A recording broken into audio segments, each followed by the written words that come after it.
The exhortation this morning is especially for the kids in our church, but there are many adults that I know it will apply to also. August is a time when we start getting back to normal schedules, the dreaded normal schedule, which means waking up earlier, going to bed earlier, and generally having more restrictions than we would like. It's a temptation to complain about these limitations. We like the easier, slower pace of summer where less is demanded. But God loves you too much than to let you set your own schedule.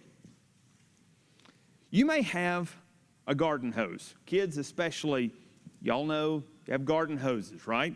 In your backyard. And those garden hoses may have a spray nozzle at the end. You know, nozzle that you put on the hose that you can squirt plants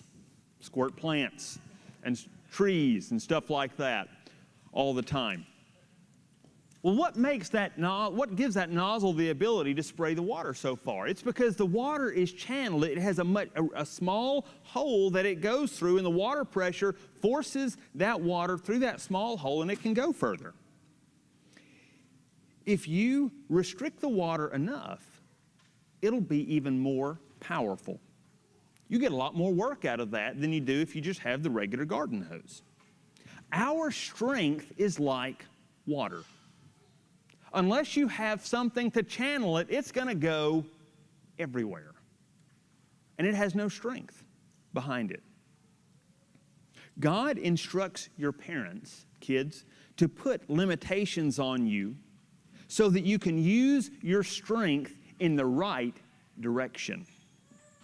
So when you're tempted to complain about extra work or more assignments or waking up earlier, extra chores, things like that, remember, God is teaching you how to discipline your strength so that you can do more in His kingdom.